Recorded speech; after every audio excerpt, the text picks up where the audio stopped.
Muito bem, este é o Conexão Futura ao vivo aqui pelo seu canal Futura e também pela internet no nosso site que você já conhece, www.futura.org.br, o espaço na web para você saber tudo sobre a nossa programação. Bom, de acordo com o mapa da violência, índices de mortalidade da população brasileira caíram de 631 mil por 100 mil habitantes lá em 1980 para 608 em 2012, fato que pode ser relacionado aí à melhoria da esperança de vida da população, comprovado pelo progresso no Índice de Desenvolvimento Humano do país nos últimos anos. Por outro lado, apesar dos ganhos globais, a taxa de mortalidade entre os jovens praticamente não teve alterações. Passou de 146 mortes por 100 mil jovens em 1980 para 149 em 2012. E o que chama a atenção são as causas das mortes destes jovens. Considerando o período entre os anos 1980 e 2012, 62,9% das mortes entre os jovens devem-se a causas externas. E aí, entre essas causas, estão incluídos acidentes de transporte, homicídios e suicídios. Então, no programa de hoje, a gente vai discutir aqui os projetos sociais e as políticas públicas que identificam e que tentam ampliar esses dados para a gente tentar revelar um pouco mais sobre o que está por trás dessas estatísticas. Então, para essa conversa, recebemos aqui no estúdio hoje, no estúdio do Conexão, a Juliana Farias, ela que é pesquisadora da Justiça Global, e também conosco está o Alexandre Siconello, ele é assessor de Direitos Humanos da Anistia Internacional.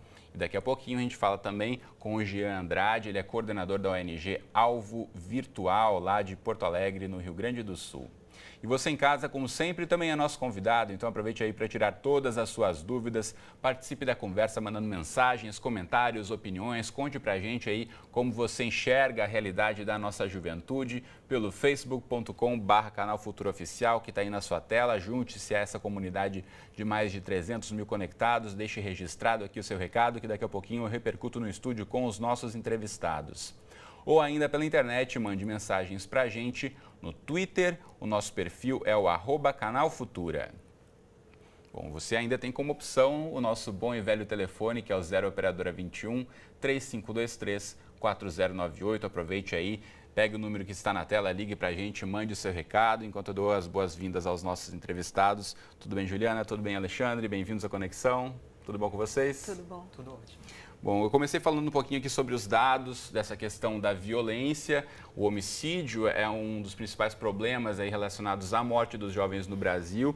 E um dado da Anistia Internacional, Alexandre, é que no Brasil somente entre 5% e 8% dos casos de homicídios são solucionados. Por que uma taxa tão baixa? Então, esse é um dos problemas, né, do alto número de homicídios. O Brasil é um dos países mais violentos do mundo, né? Todo ano são 56 mil homicídios. 30 mil homicídios entre os jovens, é um dos países que mais se mata no mundo e pouco se investiga, né? Desses homicídios, a menos de 8% você tem a conclusão de uma investigação. Então, na verdade, você tem até uma licença para matar no país, né? Você tem uma polícia muito ineficiente que não previne, né, que esses homicídios aconteçam, não só a política de segurança pública, mas também políticas sociais, e por um outro lado não investiga homicídios cometidos. Se a gente for comparar, né, países mais economicamente desenvolvidos, as taxas de solução dos homicídios chegam a 80%, e aqui no Brasil não passa de 8%. Exatamente. E é muito complicado, não só a investigação, então tem uma questão da polícia, tem uma questão também do sistema de justiça criminal, Ministério Público, Poder Judiciário, então uma série de instituições que não estão cumprindo o seu papel. Muito bem, agora Juliana, a gente analisando esses dados de homicídios, claro que salta aos olhos ao investigar esses levantamentos todos, né, que as principais vítimas de homicídios são os jovens, são os homens, principalmente nessa faixa aí de até os 29 anos aqui no Brasil. Então, por que a nossa juventude está morrendo tão cedo por violência? Então, a gente, para pensar essas mortes, né, tem que entender que existe um alvo especial, né, dessa violência. É o jovem negro, né, que reside em favelas e periferias dos grandes centros urbanos, não só aqui no Rio de Janeiro, mas enfim, eu vou falar bastante a partir daqui do caso do Rio, que a gente tem muita proximidade com os movimentos sociais, né, de favelas, coletivos que estão atuando e pautando o genocídio do povo negro aqui, que está em interlocução muito estreita com a justiça global, né, pensando que alvo é esse? O corpo negro que é alvo dessa violência, né? São pessoas que, enfim, o racismo, infelizmente, atravessa toda a racionalidade do nosso Estado aqui, que é a racionalidade que vai pautar desde esse agente policial que está armado na ponta, fazendo o serviço dele e executando pessoas durante esse serviço, né? Então, assim, a gente tem aí, eu acho importante também trazer essa reflexão em relação ao auto de resistência, que está muito em pauta, né? Como um registro que se recomenda que não seja utilizado. O antigo CDD-PH, atualmente Conselho Nacional de Direitos Humanos, produziu uma recomendação no final de 2012 para que o auto de resistência não fosse mais utilizado pelas secretarias de segurança pública dos diferentes estados, das unidades federativas do Brasil. Explicando para quem não está aqui no Rio, não está familiarizado, então, auto de resistência, explicando para quem está em casa. Não, então, é um registro que a polícia utiliza para, quando retorna de uma operação policial em favela, não só aqui no Rio, em todos os estados, né, um registro que foi criado durante a ditadura militar, também é importante a gente lembrar que atualizações desse período ditatorial ainda estão presentes e muito presentes no nosso cotidiano. Então, ocorre um homicídio de uma pessoa, que deveria ser registrado como um homicídio decorrente de ação policial, né?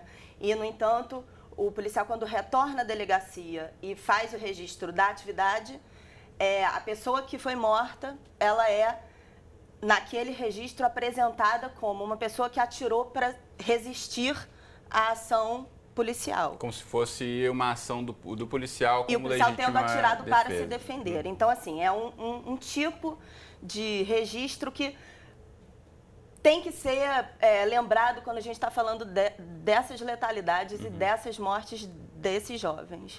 Muito bem, a gente está falando aqui do Rio, no caso dos exemplos que a Juliana apontou, mas a gente sabe que pelas estatísticas que falei aqui no começo do programa, é um problema que, na verdade, atinge o Brasil como um todo. Então, vou chamar lá do sul do Brasil agora para a nossa conversa o Jean Andrade, da ONG Alvo Virtual. Tudo bem com você, Jean? Bem-vindo à Conexão Futura. Obrigado, boa tarde a todos os convidados, boa tarde aí, telespectadores aí. Bom, a gente sabe, Gia, que a ONG fica localizada no bairro Rubem Berta, na zona norte de Porto Alegre, onde vivem aproximadamente 100 mil habitantes e é uma região com altos índices de violência, aí, com uma das taxas mais altas de homicídios de jovens na capital gaúcha. Então, fala pra gente de que forma o projeto que vocês desenvolvem como ponto de cultura, com verba do Ministério da Cultura, tem tentado envolver os jovens dessa localidade com esportes, discussões sobre sexualidade, cidadania, para tentar reverter aí esse ciclo da violência, Jean. Então, a nossa comunidade ela tem características que são específicas, mas elas dizem respeito a todas as periferias do Brasil, né? Nasce todos esses problemas da ocupação irregular. Então, é uma região com muitas ocupações irregulares, né? Uma região de favela.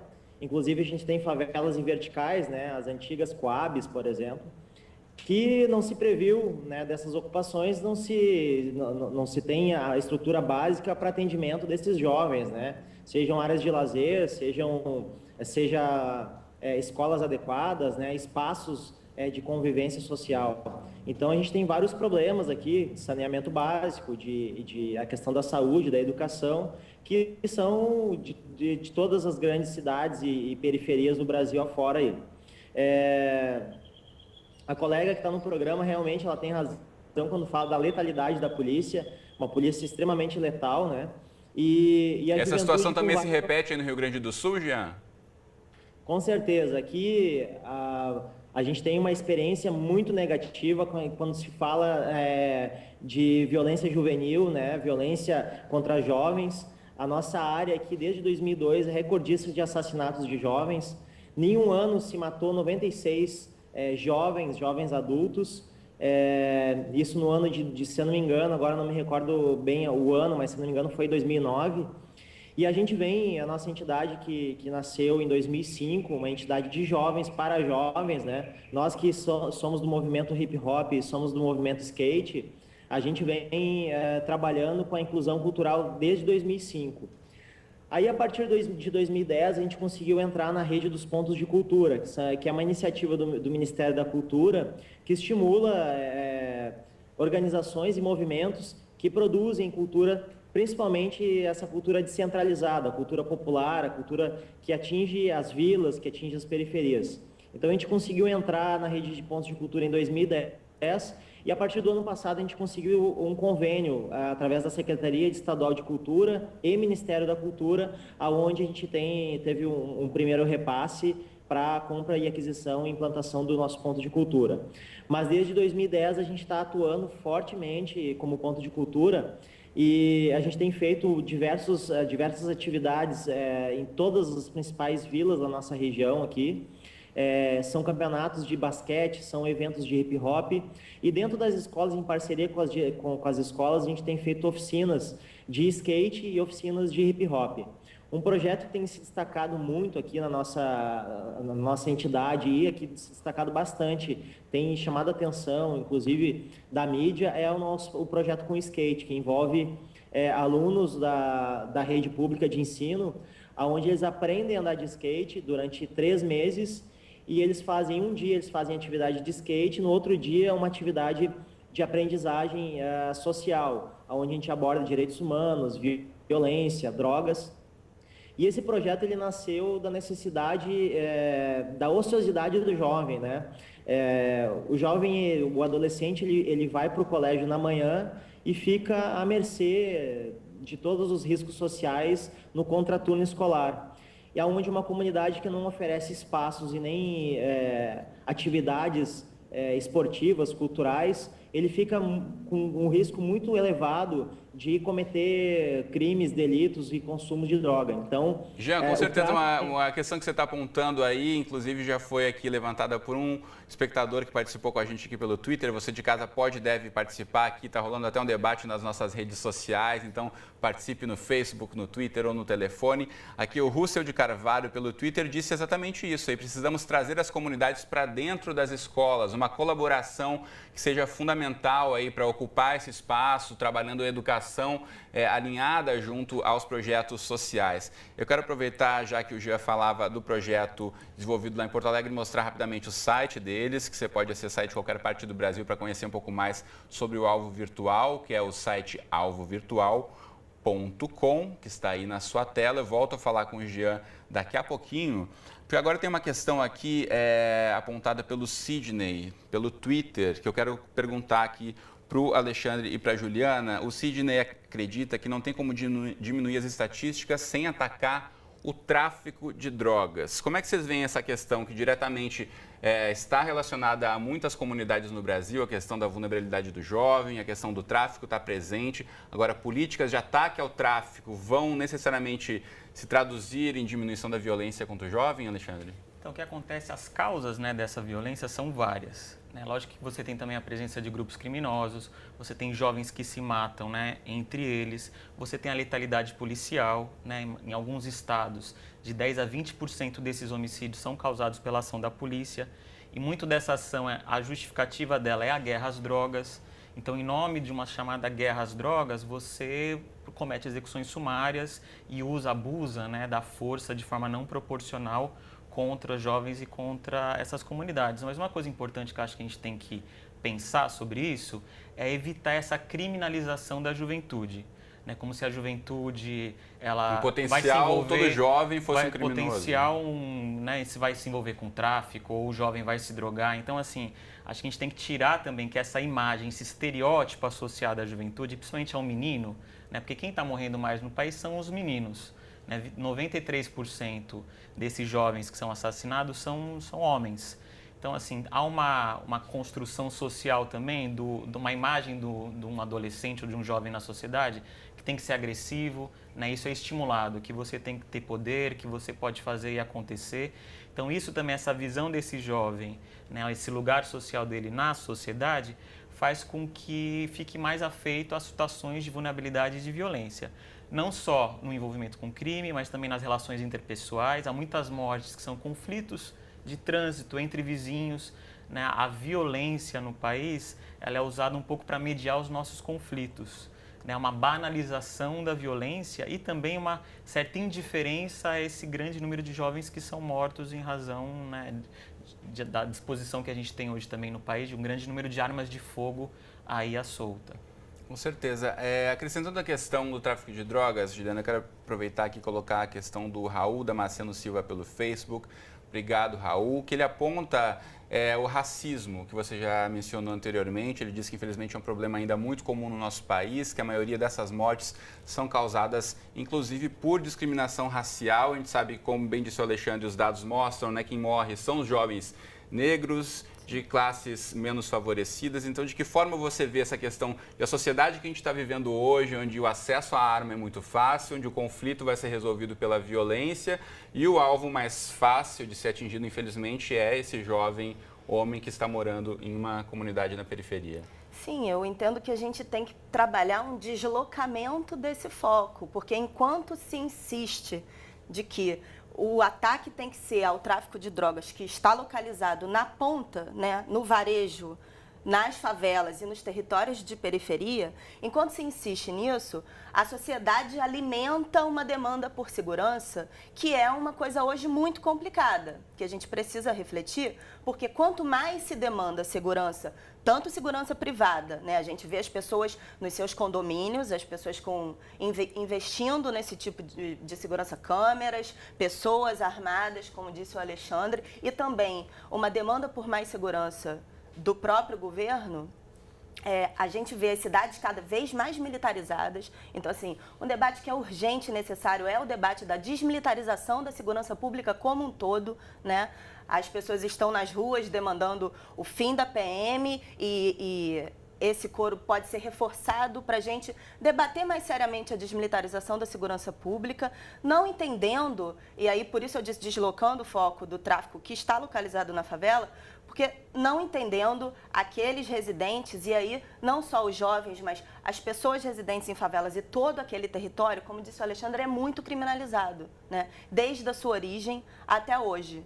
E isso tem um sobrepeso em relação à raça, né? A maior parte dessas pessoas é negra e, enfim, é a população alvo dessa violência e isso precisa ser deslocado. Essa investigação não vai acontecer ali para solucionar o problema da violência urbana. Quero voltar a chamar o Jean, que conversa com a gente diretamente lá de Porto Alegre. Como é que aparece essa questão do tráfico de drogas e da questão racial na comunidade aí em Rubem Berta, em Porto Alegre, Jean? Pela nossa experiência aqui, que a gente viveu e vive rotineiramente aqui, o problema é o seguinte: o tráfico ele tem uma influência pesadíssima econômica, né, dentro da comunidade e também simbólica, né? É uma disputa simbólica. Nós, enquanto movimento social, enquanto movimento cultural, esportivo, enfim, a gente tem uma disputa simbólica, né? Porque pelo econômico a gente não consegue, mas pelo simbólico sim, né? E o simbólico, o tráfico, ele utiliza muito a questão do status, né?